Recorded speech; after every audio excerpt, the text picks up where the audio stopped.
Assalamualaikum warahmatullahi wabarakatuh.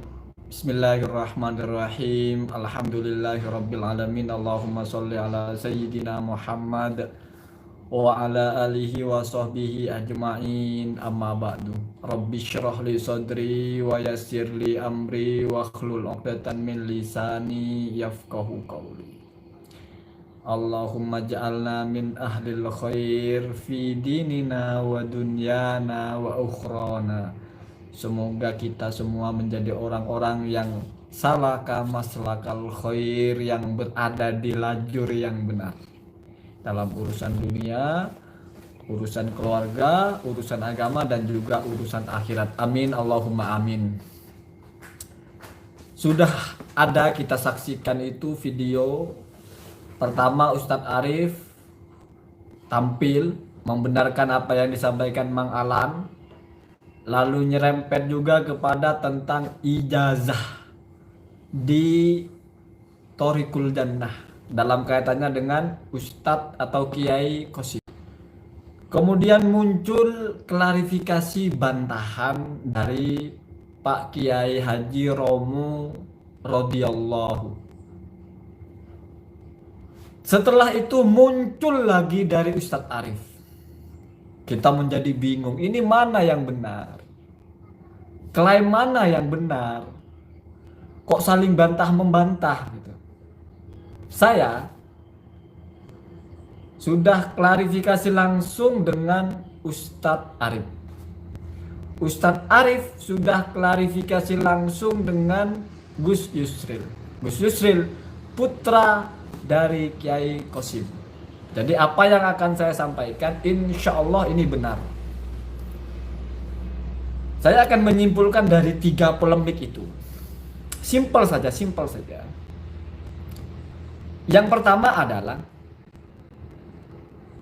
Ustadz Arif mengatakan bahwasanya tidak ada ijazah di GIO atau di Thoriqul Jannah. Itu ada benarnya.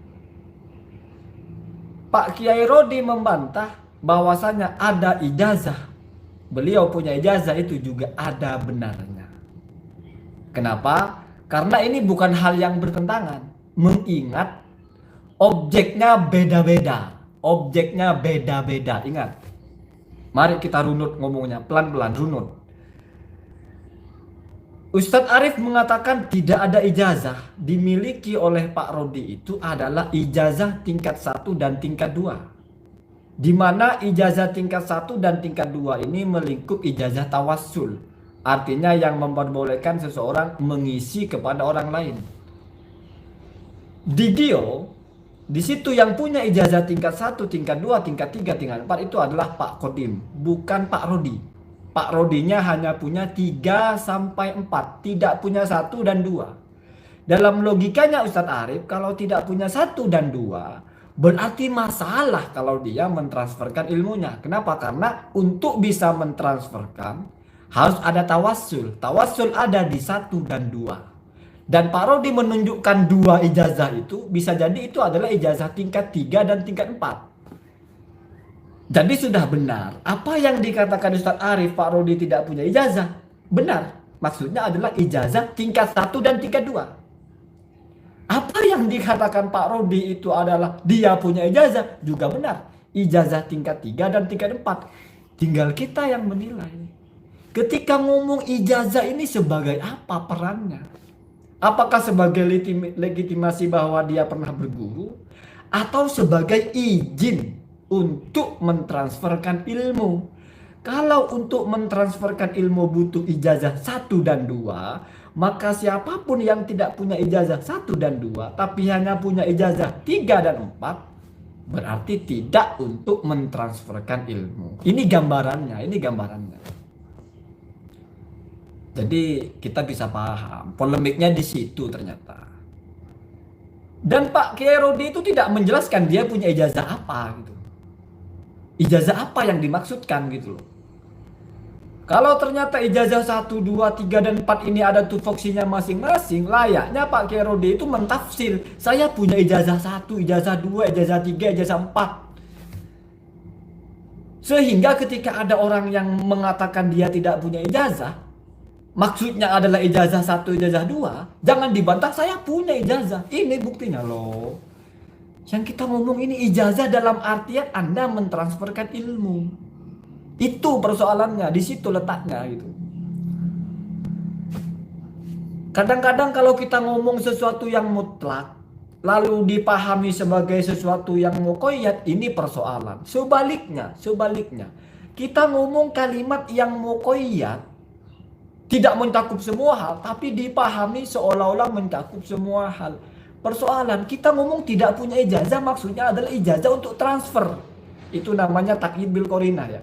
Jadi kita kan ngomong sedang bicara tentang mentransfer ilmu. Maka yang dipertanyakan ijazah Anda mana untuk mentransfer ilmu? Ijazah 1, ijazah 2. Ada enggak itu? Kan ini yang menjadi sorot pertanyaannya. Jangan dijawab saya punya ijazah. Sama dengan misalnya begini. Kamu mau melamar di sebuah perusahaan. Syaratnya punya ijazah S1. Terus kamu punya ijazah SD. Terus kamu ngotot-ngotot, kenapa saya nggak diterima? Kan saya punya ijazah. Iya Pak, Bapak punya ijazah. Tetapi ini yang diperlukan ijazah S1.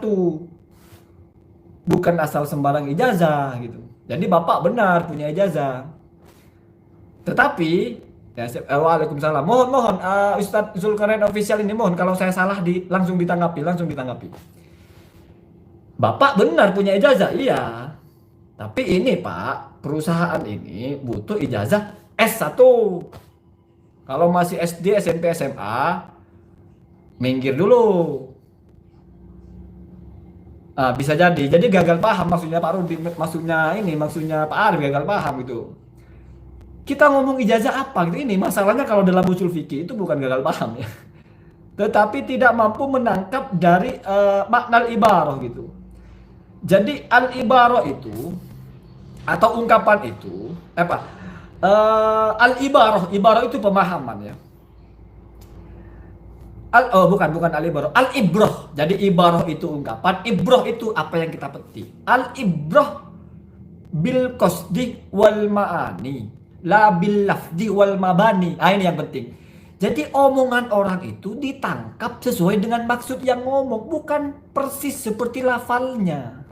Jadi kalau saya sudah jelas-jelas ngomong ijazah tentang transformasi ilmu, jangan kamu anggap saya ngomong ijazah secara keseluruhan.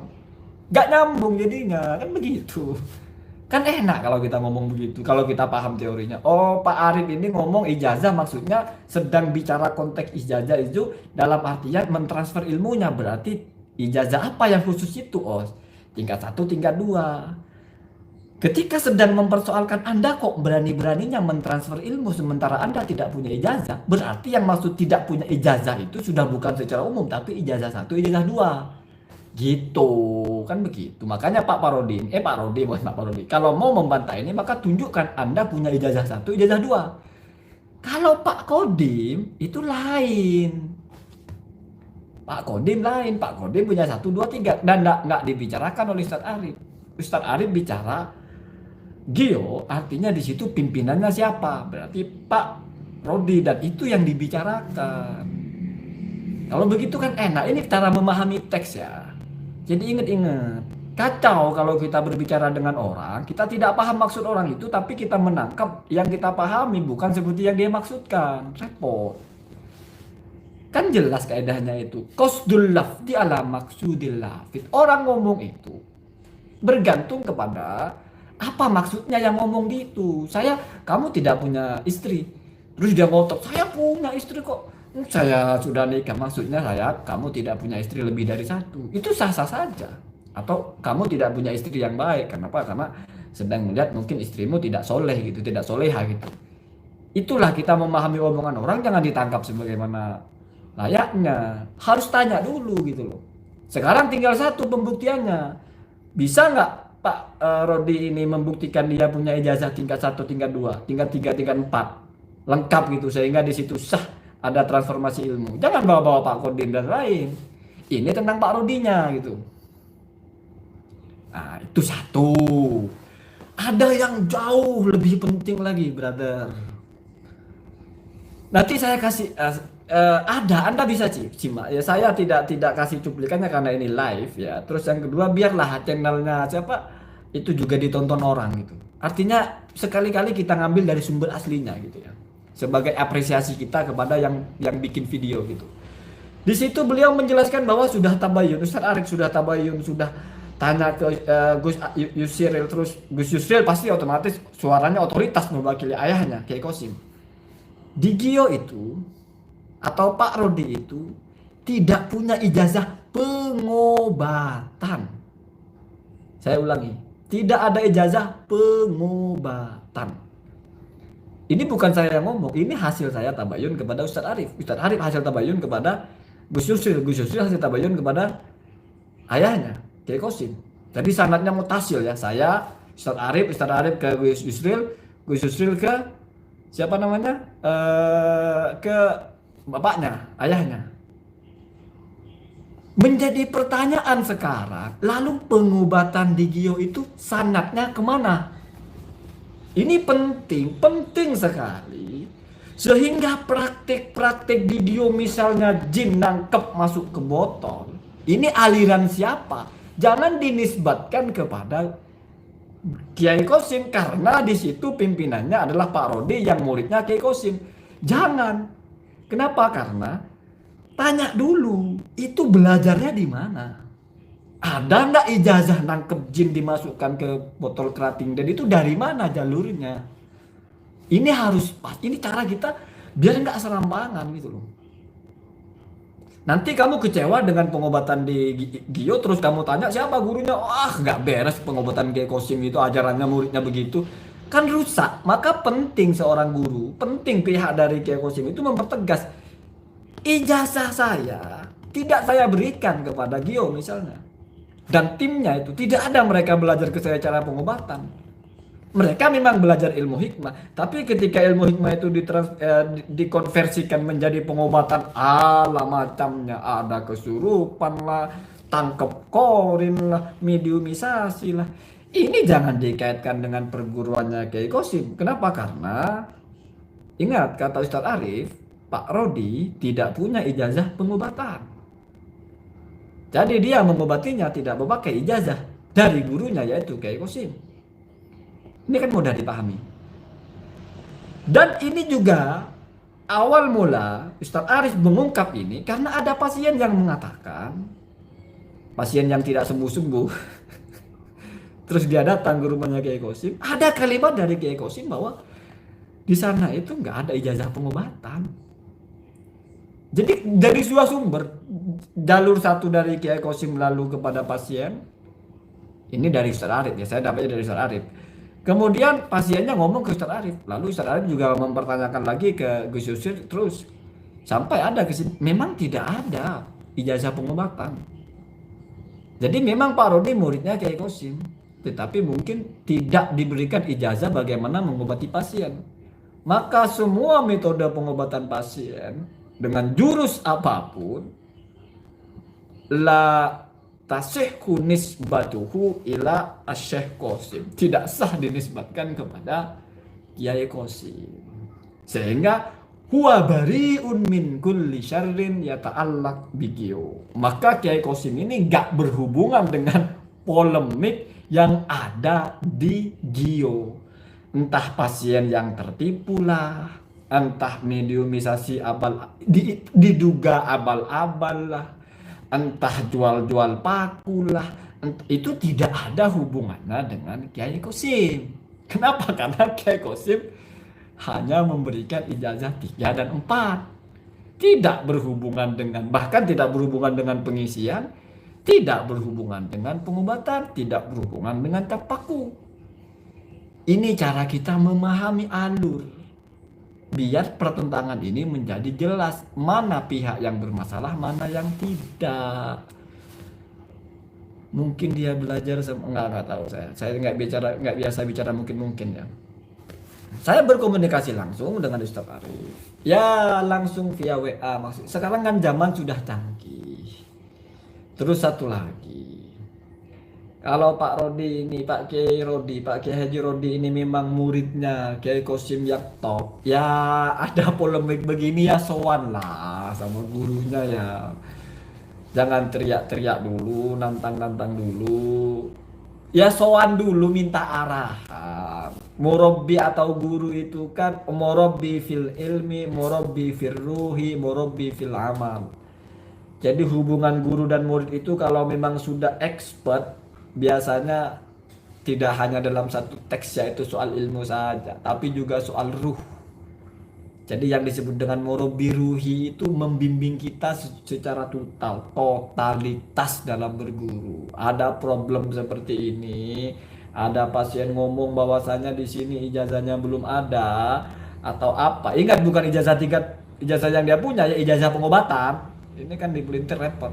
Ya datang ke gurunya gitu, Pak Guru, apa mohon maaf saya membuka pengobatan tanpa punya ijazah dari jenengan. Saya punya ijazah dari guru lain, atau Pak Guru kok bisa saya dianggap tidak punya ijazah, saya mungkin gitu loh, guru sama muridnya.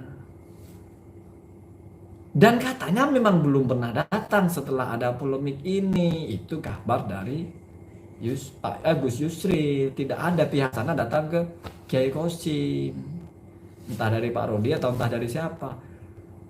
Ya kalau soal tabayun, ya ini kan sangat layak lah murid datang ke guru gitu loh.